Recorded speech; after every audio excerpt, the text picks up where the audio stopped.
Hi எல்லாருக்கும் வணக்கங்க. Welcome to our channel Priyamudan GVI. இன்றைக்கி நாம் பார்க்க இருக்கிற நான்காவது குழம்பு பொரிக்குழம்புங்க.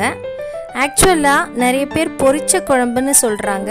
ஆனால் எங்கள் பக்கம் இந்த குழம்பு பொரிக்குழம்புன்னு தாங்க சொல்லுவோம். வாங்க எப்படி செய்கிறதுன்னு பார்க்கலாம். Let's start. குழம்பு செய்கிறதுக்கு ஃபஸ்ட்டு நான் 2 தக்காளியும் ஒரு 9 பல் பூண்டு ஒரு 4-5 துண்டு இஞ்சி எடுத்து வச்சுருக்குறேங்க. இது 3ஐயும் சேர்த்து நல்லா பேஸ்ட்டாக அரைச்சி வச்சுக்கிறேங்க. இந்த பொரிக்குழம்பு செய்ய தேவையான 3 முருங்கைக்காய் 2 கத்திரிக்காய் கட் பண்ணி ரெடியாக வச்சுருக்குறேங்க. இப்போ நான் ஸ்டவ் ஆன் பண்ணி குக்கர் எடுத்து வச்சுக்கிறேங்க. 2 ஸ்பூன் எண்ணெய் விட்டுக்கிறேன். எண்ணெய் கொஞ்சம் சூடானதும் 2 துண்டு பட்டை 2 கிராம்பு சேர்த்துக்கிறேங்க.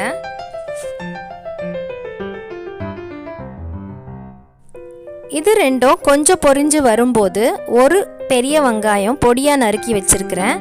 அதையும் இதனோடவே சேர்த்து நல்லா வதக்கிக்கிறேங்க.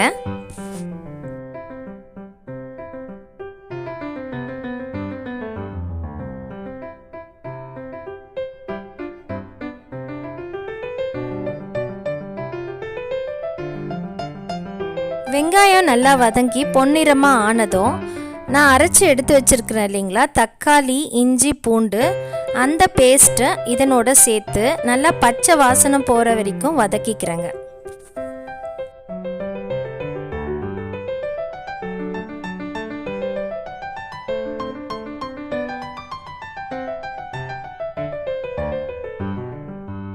ஒரு 1/2 ஸ்பூன் மஞ்சத்தூள் சேர்த்துக்கிறேன்.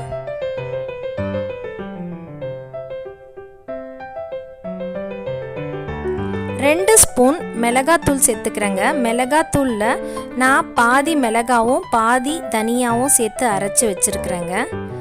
அந்த பவுடர் இதனோட சேர்த்துக்கிறேன். கூடவே தேவையான உப்பு சேர்த்து நல்லா கலந்து விட்டுக்கிறேங்க.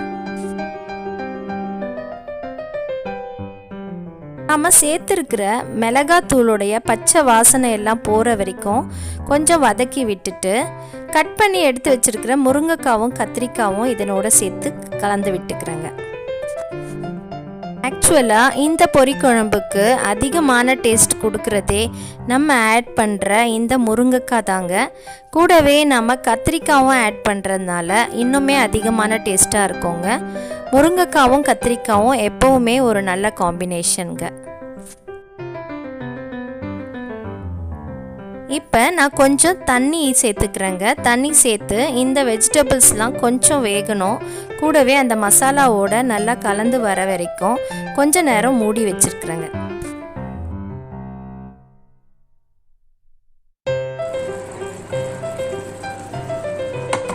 இந்த நேரத்தில் நான் கொஞ்சம் தேங்காவும் 2 ஸ்பூன் பொட்டுக்கடலை 1 ஸ்பூன் சோம்பு இது 3த்தையும் சேர்த்து நல்லா பேஸ்ட்டாக அரைச்சி ரெடியாக எடுத்து வச்சுக்கிறேங்க.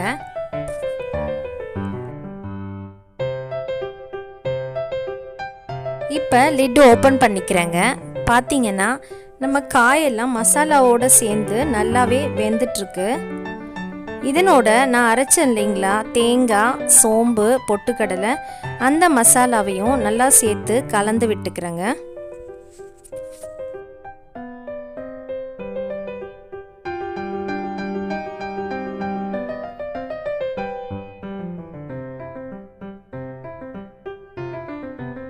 மசாலா எல்லாம் சேர்த்த பிறகு நமக்கு எவ்வளோ குழம்பு வேணுமோ அந்த அளவுக்கு ஒரு 2 கிளாஸ் தண்ணி சேர்த்து கலந்து விட்டுக்கிறேங்க.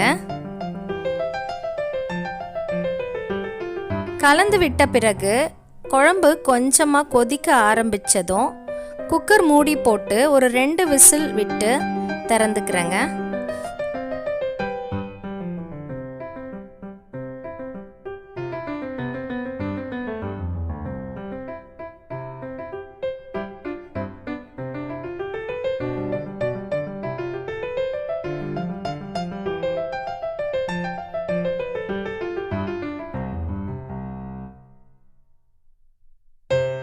இப்போ பார்த்தீங்கன்னா நம்ம பொரிக்குழம்பு ஆல்மோஸ்ட் சூப்பராக ரெடி ஆயிடுச்சுங்க. எவ்வளோ கலர்ஃபுல்லாக இருக்குது பாருங்கள்.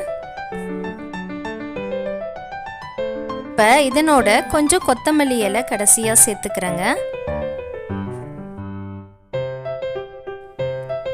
நல்லா கமகமான வாசனை வருதுங்க. இந்த குழம்புல நம்ம முருங்கைக்காய் ஆட் பண்ணுறதுனால ரொம்ப நல்லாவே கமகமான வாசனை வருங்க. டேஸ்ட்டும் ரொம்பவே நல்லா இருக்குங்க.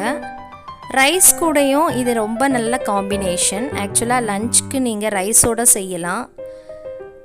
சப்பாத்திக்கும் நல்ல காம்பினேஷன். சப்பாத்தி, பூரி, இட்லி, தோசை எல்லாத்துக்குமே இந்த பொரிக்குழம்பு ரொம்ப நல்லா மேட்ச் ஆகுங்க.